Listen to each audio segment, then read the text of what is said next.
tiba-tiba sosok itu matanya langsung merah, nyala, dan kayak suara gemuruh gitu. Benda-benda, barang-barang di rumah itu lagi kayak keangkat dan berputar-putar di rumah itu. Begitu melek, ada kepala, satu kepala tanpa badan muter-muter di atas kepalanya. Muter-muter sambil dengan wajah nyengir, dengan rambut panjang.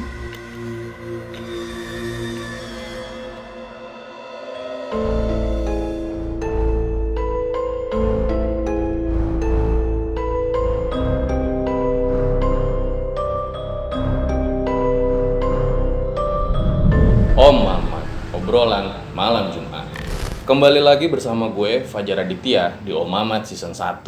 Dan di episode kali ini kita sudah kedatangan seorang narasumber yang mempunyai pengalaman horor cukup luar biasa. Selamat malam Kak Emma. Malam. Gimana sih rasanya punya pengalaman horor di rumah sendiri, yang mana seharusnya rumah itu menjadi tempat yang paling aman dan nyaman?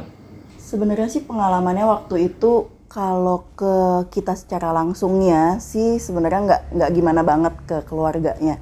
Cuman karena memang banyak orang luar dari keluarga yang ngalamin kejadian itu di dalam rumah, jadi ya kita juga jadi insecure gitu. Cuman kalau dalam kondisi rumah lagi rame, lagi banyak orang, sebenarnya sih nggak yang gimana-gimana. Cuman yang scary-nya kalau misalnya nggak ada orang di rumah, kita cuman sendirian, nah itu tuh. Paling jadinya ya ke teras aja, nggak berani masuk rumah, nungguin aja sampai ada orang lain datang di luar rumah gitu sih. Dan cerita lu sendiri kan cukup viral lah ya, bahkan di Twitter mencapai hampir 50.000 likes. Pernah kepikiran akan seviral itu nggak sih? Nggak sama sekali sih. Orang tadinya itu cuman emang mau nostalgia aja. Gue lagi buka-buka Google Map dan nyari ya rumah-rumah masa lalu gitu, terus nemu dan wah kangen juga ya, cuman tetap scary sih gitu. Dan udah nggak ada rencana untuk dilanjutin ceritanya, tapi ternyata respon warganet tuh yang emang gede banget, minta dilanjutin gitu. Ya udah sih gue cerita aja, ternyata viral, kaget sih. Sebelum gue mulai ceritanya, buat kalian yang belum subscribe channel ini, jangan lupa dipencet tombol subscribe dan juga aktifkan tombol lonceng di sebelahnya agar kalian mendapatkan notifikasi terbaru dari video RJL. So, langsung saja. Berikut adalah ceritanya.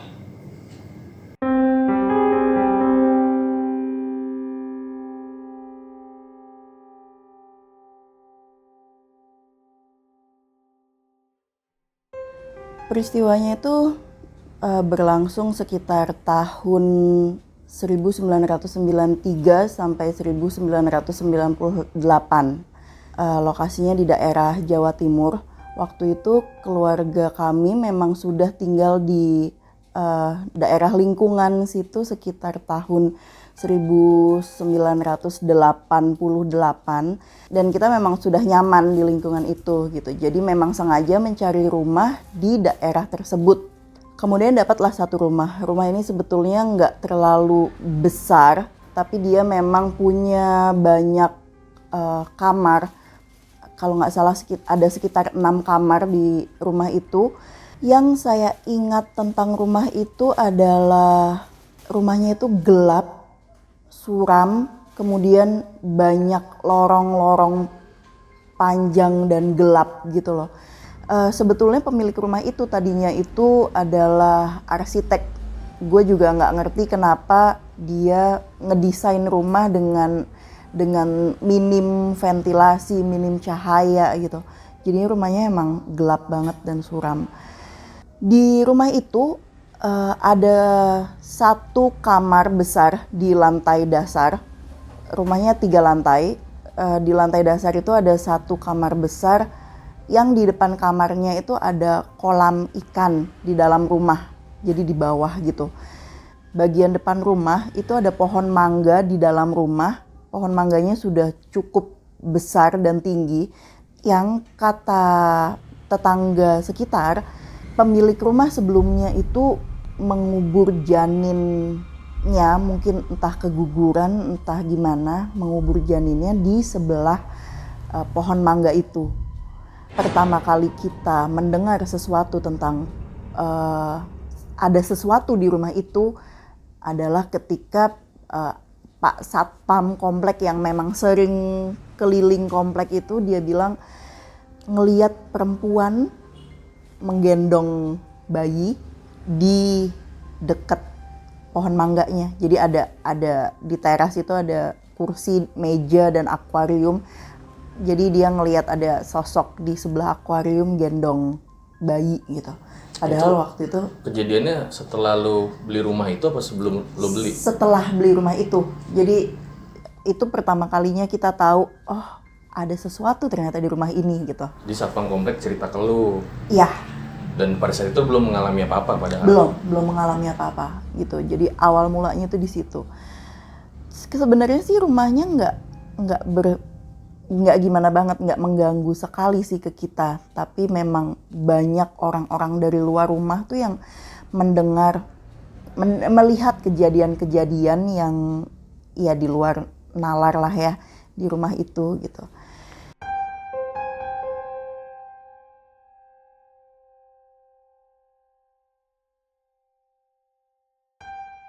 Dalam jangka waktu dari tahun 93 sampai 98 itu ada satu peristiwa di mana waktu itu kakak pertama gue masih SMA. Dia biasalah ya anak-anak SMA ngajak temen-temennya nongkrong di rumah gitu. Kebetulan di rumah itu ada satu ruangan, itu ruang kerja bokap gue yang tidak pernah dipakai. Jadi lampunya memang mati, nggak bisa dinyalain. Dan kosong gitu, maksudnya cuman kayak barang-barang alat-alat kantor aja. Nah dia ngajak lah temen-temennya untuk ngobrol-ngobrol di situ, biasalah ya gimana sih anak-anak SMA cowok-cowok gitu, rame banget, terus cekakakan, dan itu tengah malam. Mungkin juga mereka dianggap mengganggu. Tiba-tiba dari samping ruang kerja itu ada pintu yang pintunya digeser. Pintunya geser, jadi bentuknya kayak pintu Jepang gitu. Tiba-tiba ada yang ngegeser pintu, kemudian ada yang ngelongok di pintu gitu. Karena kondisinya gelap, memang ruang tamunya juga nggak dinyalain lampunya. Dan di ruang kerja itu sendiri nggak ada lampunya, jadi memang keadaannya itu gelap, cuman ada lampu dari luar teras. Karena itu ruangannya di belakang teras depan rumah gitu. Ada yang ngelongok, sosoknya itu kayak menyerupai bokap gue, jadi gede, kemudian rambutnya keriting, dan karena gelap ya kayak kelihatan cuman bayang-bayangnya aja gitu. Pakai sarung, dia kayak ngeliat gitu.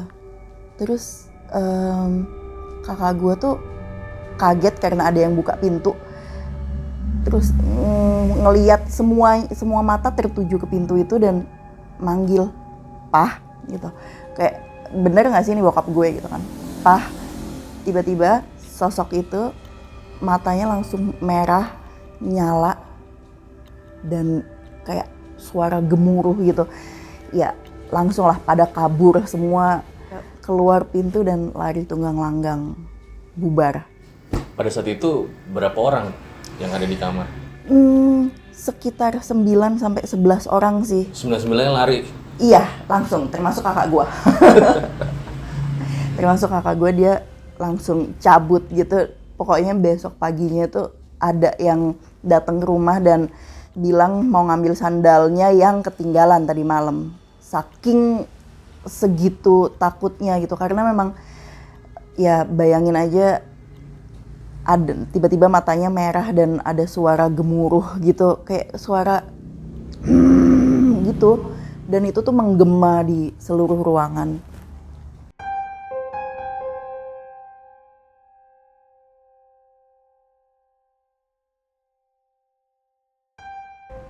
Jadi mulai dari peristiwa itu kita baru sadar bahwa oke, ternyata memang ada penunggunya di dalam rumah ini gitu.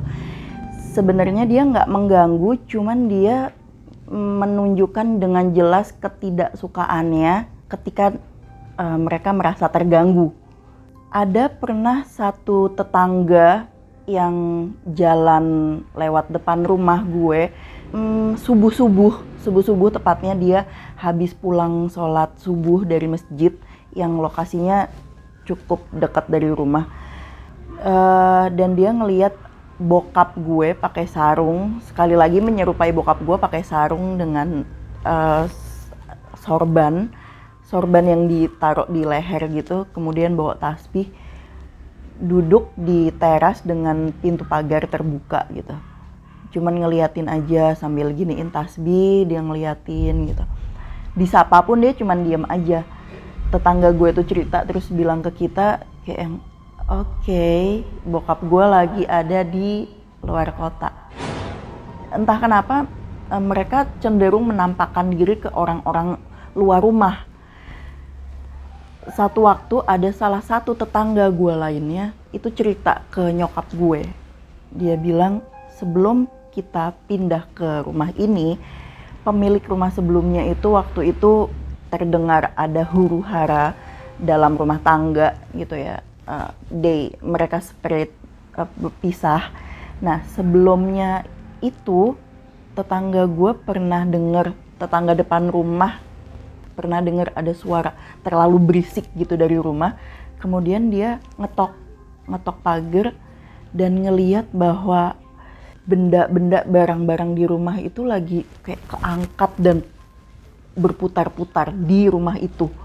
Jadi kayak menurut yang dia cerita penunggunya marah gitu. Tapi nggak cerita lebih lanjut sih.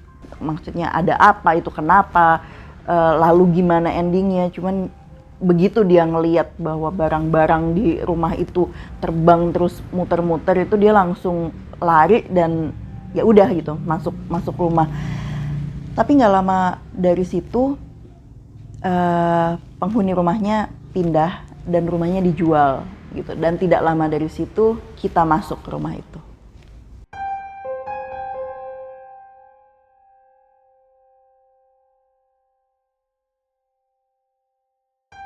Jadi yang memang lebih sering diganggu itu memang orang-orang luar rumah, termasuk teman-temannya kakak gue yang emang sering banget, lagi sering-seringnya main ke rumah itu dan nginep. Salah satunya waktu itu ada namanya Onyeng, dia lagi masak Indomie di dapur. Kebetulan dapurnya itu ada di bagian teras belakang rumah, jadi dapurnya outdoor gitu. Di sisi sini dapur, sini taman, dan sini gudang. Nah waktu dia lagi masak, ngebelakangin pintu ruang makan, dia lagi masak Indomie gitu, tiba-tiba dia ngerasa ada yang keluar dari ruang makan. Dia nengok, ternyata ada cewek pakai baju merah lagi jalan ngebelakangin dia gitu, masuk ke arah dapur. Sama Onyeng ini karena dia anaknya pemberani juga, diikutin ke arah gudang. Begitu masuk ke gudang, dia buka pintunya, sosok itu hilang di balik lukisan. Dimana lukisan itu adalah lukisan peninggalan penghuni yang lama, orang yang punya rumah itu yang lama. Lukisannya itu lukisan Mona Lisa gitu. Dari situ kita tahu, oke, penunggunya memang ada 2 di ruang depan atau ruang kerja bokap gue, dan satunya perempuan di dalam gudang.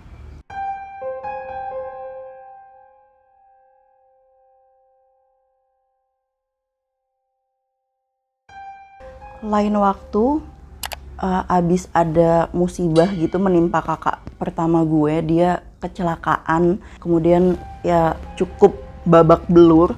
Dia dianterin pulang sama teman-temannya, segeng gerombolannya itu nginep di kamar kakak gue yang di lantai bawah, yang ada kolam ikan di depan kamarnya. Kalau nggak salah sekitar jam 2, jam 3 gitu, tiba-tiba kita yang tidur di lantai 2 dengar suara berisik banget dari bawah. Sampai akhirnya satu rumah kebangun dan langsung turun tangga. Jadi posisinya begitu turun tangga itu langsung meja makan dan kolam ikan. Ada salah satu temen kakak gue yang lagi jongkok di depan kolam ikan itu. Dia jongkok kayak gini. Dia merem, aku rawanin dulu kayak gitu. Bahasa Indonesianya itu gua nggak mau ngeliat. Dia terus-terusan mengulang kata itu sambil nutupin kepalanya. Terus di dalam kamar juga ada satu orang yang nangis dengan nutup mata gitu. Padahal cowok-cowok bandel gitu pada nangis. Setelah kita tungguin dan coba ditenangin, dibacain ayat kursi, dikasih air putih. Setelah lebih tenang, dia cerita kalau malam itu dia kayak ngerasa gelisah banget tidurnya. Terus tiba-tiba kebangun. Dia posisinya terlentang, ngadep langit-langit. Tiba-tiba dia kebangun dan melek. Begitu melek, ada satu kepala tanpa badan muter-muter di atas kepalanya.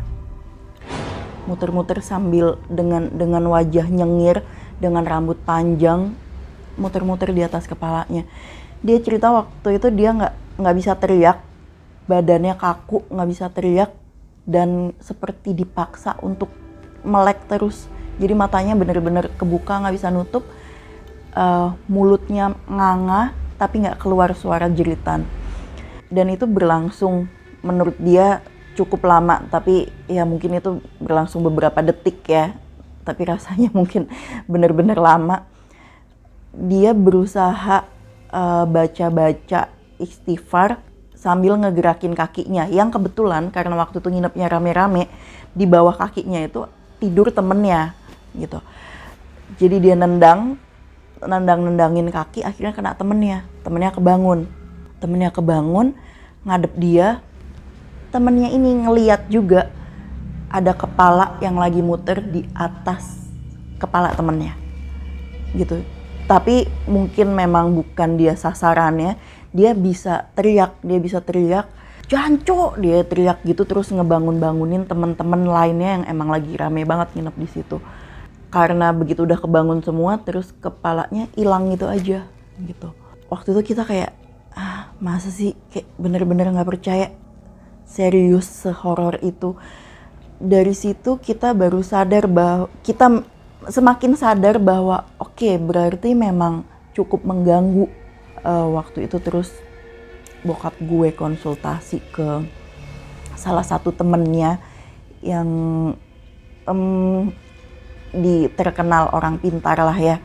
Sebenarnya dia kiai gitu, terkenal orang pintar. Sejujurnya gue nggak tahu sih ini adalah perbuatan musyrik atau enggak. Tapi sebenarnya bukan musyrik sih, cuman semacam nggak ada tuntunannya aja ya dalam hadis. Dan waktu itu keadaan kondisi keluarga itu juga memang lagi bukan dalam masa-masa yang bagus. Jadi intinya kita disuruh sholat. Waktu itu bokap gue di luar kota, gue sama nyokap gue sholat di lantai 3. Jadi lantai 3 itu setengahnya rooftop. Di lantai 3 itu, di rooftop itu ada satu sangkar burung yang besar. Mungkin besarnya sekitar 6 kali 2 meter ya. 6 kali 2 meter, cukup besar dan tinggi. Itu adalah sarang burung, dan di dalam sarang burungnya itu ada pohon beringinnya. Pohon beringin kecil. Burung-burung selalu mati setiap ditaruh di sangkar itu. Dulu bokap gue suka miara jalak gitu-gitu, selalu mati. Kita waktu itu mikirnya apa mungkin karena banyak semut merah di pohon beringin itu gitu. Nggak ngerti juga sih, yang jelas semua burung selalu mati di situ. Nah waktu itu kita dianjurkan oleh teman bokap yang orang pintar itu untuk sholat di ruang terbuka yang langsung menghadap langit gitu, tanpa atap-atap. Akhirnya malam itu nyokap gue ngajakin gue untuk sholat di rooftop di depannya sarang burung itu. Jadi kita menghadap kiblat tapi depannya sarang burung yang ada pohon beringinnya itu. Sholat malam tuh sholat isya atau enggak, tahajud? Itu mungkin sudah masuk tahajud ya, karena udah di atas jam 12 malam waktu itu. Nyokap gue ngajakin di atas jam 12 malam. Oh. Gitu. Karena gue masih cukup kecil, waktu itu gue masih SD sekitar kelas 6. waktu nyokap lagi sholat, gue di belakangnya nyokap, tiba-tiba ada suara kayak guntur, gemuruh, geluduk kecil gitu, yang bikin gue refleks untuk ngelihat atas kan. Gue ngelihat atas dan gue ngelihat ada bola api dari arah belakang gue, dari arah barat ke timur. Jadi bola api melesat gitu lewat. Gue nggak tahu itu apa. Cuman yang jelas bukan dia cukup dekat sih ya, cukup dekat lah, maksudnya bukan yang benar-benar di atas langit seperti meteor atau apa. Gue nggak paham sih itu apa sebenarnya. Kalau setelah gue cerita-cerita sih ada yang bilang raja setan, ada yang bilang itu santet yang ngelewatin gitu. Tapi kebetulan mungkin begitu gue ngeliat ada bola api itu, yang gue refleks langsung narik baju mukena nyokap gue untuk suruh ngeliat juga ke atas gitu.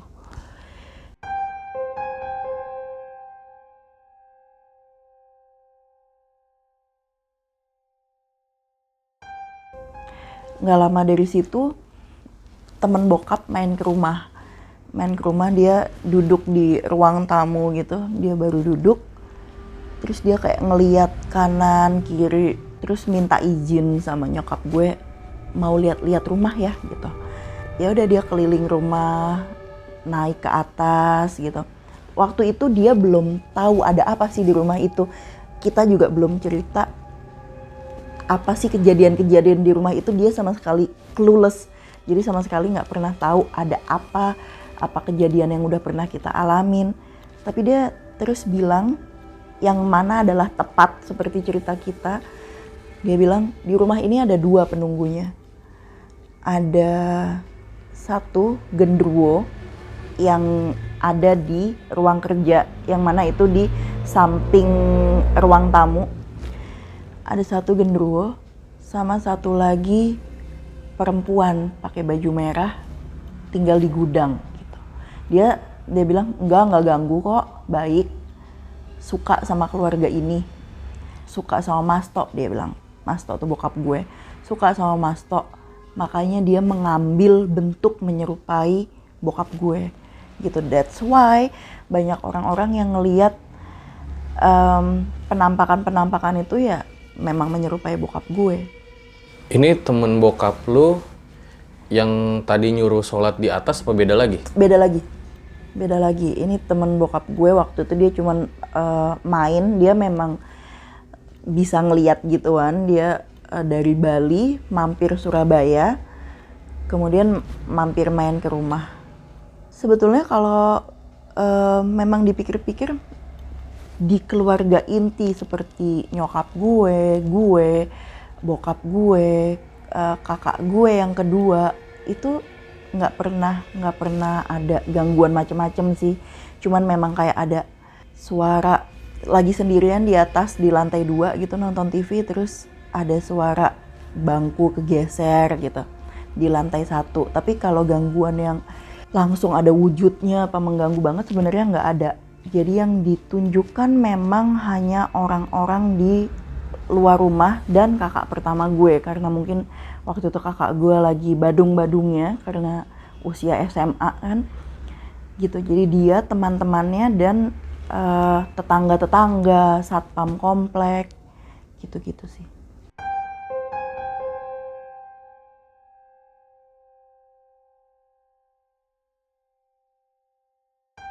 Jadi dalam rentang waktu 1993 sampai 1998 itu memang banyak kejadian-kejadian cukup mengganggu ya. Sampai pada waktunya kita harus move out dari rumah itu karena ikut bokap gue ke Jakarta. Jadi bokap ada kerjaan di Jakarta, jadi harus tinggal di Jakarta, dan waktu itu posisi bokap emang udah kerja di Jakarta. Jadi gue, nyokap gue dan kedua kakak gue tinggal di situ sampai rumah itu kejual. Jadi rumahnya udah pasangin spanduk rumah ini dijual gitu. Cukup banyak sih orang yang datang pengen lihat, tanya-tanya, baik itu dari telepon atau datang langsung. Cuman seperti ada yang menghalangi rumah itu untuk kejual dan menghalangi kita pindah dari situ. Ada beberapa contoh kasus yang cukup besar dan mengganggu, itu salah satunya. Jadi kayak ada yang datang ngebel rumahnya, terus padahal itu siang hari bolong, tiba-tiba kayak ada sosok hitam besar, tingginya hampir ke langit-langit rumah, atap rumah, bukan atap rumah tapi plafon rumah gitu.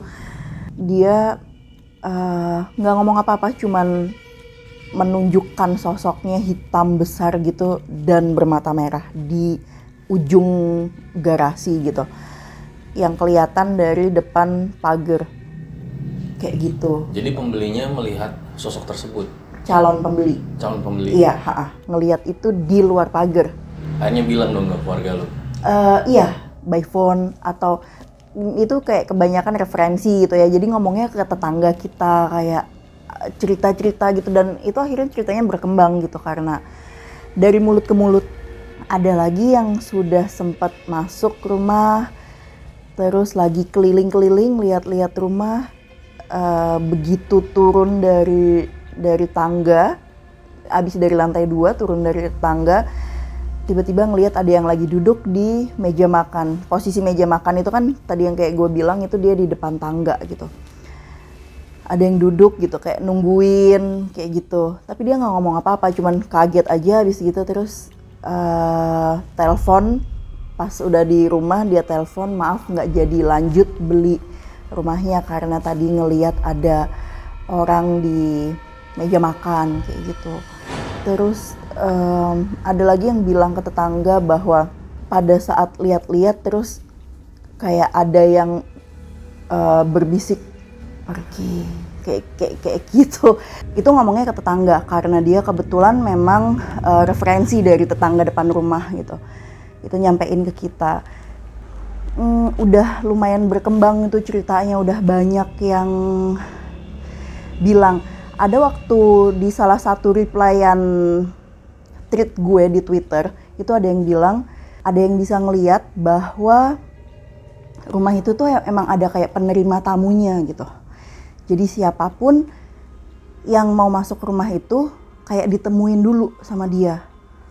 Kurang lebih bener sih, emang kayak gitu. Jadi pokoknya selama 1,5 tahun rumah itu tuh susah banget kejualnya, alot banget, ada aja gitu ya.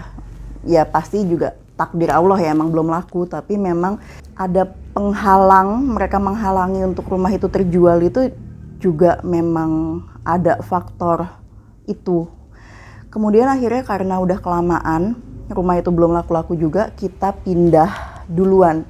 Jadi kita ikut bokap gue pindah ke Jakarta dan rumah itu dibiarkan kosong.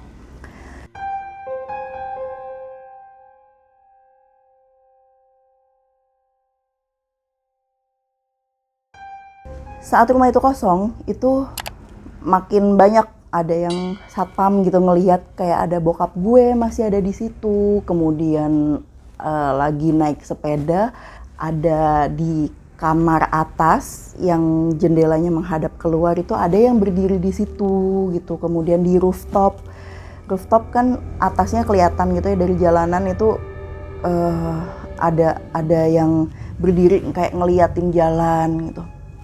Sampai akhirnya karena memang gak kejual-kejual, terus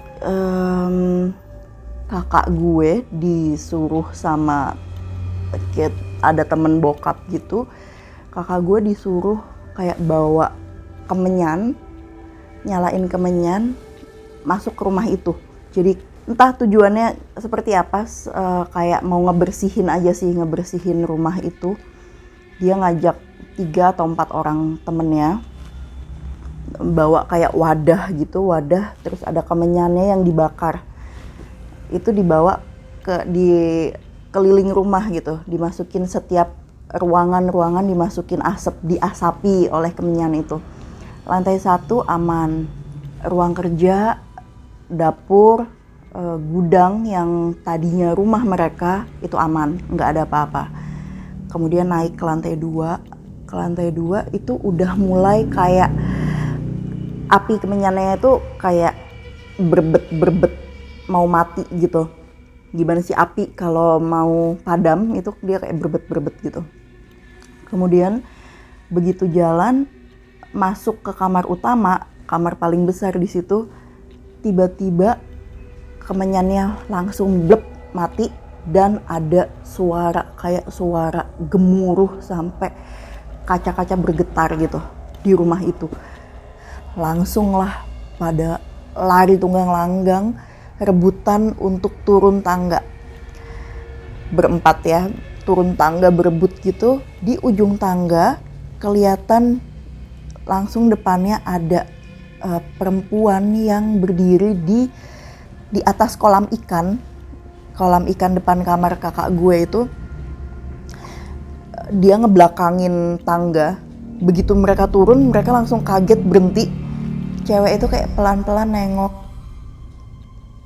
ngeliat kakak gue dan temen-temennya. Begitu nengok, itu mereka kayak freeze gitu, kayak ketakutan, kayak nggak tahu harus gimana. Cewek nggak kelihatan mukanya, rambutnya semua di depan gitu, kayak kepala kebalik, literally semua rambut nutupin bagian muka. Jadi kayak full depan belakang kepalanya tuh rambut. Nggak ngomong apa-apa. Si perempuan ini kayak mau maju. Nah begitu nengok lalu mau maju, baru semua pada kabur keluar. Karena di ujung tangga itu langsung lorong ke garasi gitu. Mereka semua langsung cabut pergi dari situ. Segala cara seperti dihalangi untuk rumah itu bersih ya. Tapi pada akhirnya sih diadakan semacam ruqyah yang syar'i, yang sesuai dengan tata cara Islam lah. Di ruqyah setiap dinding-dinding diciprati air ruqyah gitu. Kemudian sempat diadakan beberapa kali pengajian di situ. Ikhtiar untuk membersihkan rumah itu biar hilang dari gangguan-gangguan gitu. Pengajian dan ruqyah itu sendiri dilakukan sekitar 4-5 kali sampai akhirnya rumahnya laku. Rumah waktu itu transaksinya juga nggak terlalu alot, jadi cukup lancar. Begitu selesai di ruqyah sekitar 4-5 kali itu, kemudian ada yang tertarik, ada yang beli, dan tanpa halangan apa-apa sih. Setelah 1,5 tahun setelah kita pindah dari situ, rumahnya sudah laku terjual, alhamdulillah. Dan sepertinya sih sampai sekarang aman-aman aja dengan pemilik barunya juga. Kalau gue tanya tetangga-tetangga sekitar gimana, ada kejadian-kejadian apa lagi, mereka bilang enggak sih, kayaknya adem-adem aja gitu. Mungkin penunggu situ juga benar-benar sudah pergi setelah di ruqyah dan diadakan pengajian itu. Itu dia guys, pengalaman luar biasa yang dialami oleh Kak Emma. Jadi mungkin buat lo yang udah baca Twitternya mungkin tahu ya. Kalau gue lihat tuh kayak lo nyusun puzzle gitu ya. Pengalaman-pengalaman yang pernah dialami oleh keluarga, kemudian orang-orang yang ada di lingkungan rumah lo. Yes. Tapi nggak ada cerita lo nih gue lihat nih. Iya, memang ada. Jadi seperti yang gue bilang di Twitter itu juga, dia tuh tidak mengganggu keluarga gue, tidak mengganggu bokap, tidak mengganggu nyokap, tidak mengganggu gue dan kakak kedua gue. Yang diganggu hanya kakak pertama gue dan teman-temannya dan orang-orang yang lewat rumah itu gitu. Jadi sama sekali nggak ada gangguan ke kitanya sendiri. Cuman kayak suka ada suara kursi geser, terus ada suara tangisan bayi di teras depan gitu. Kayak gitu-gitu aja sih, tapi nggak ada yang signifikan ganggu.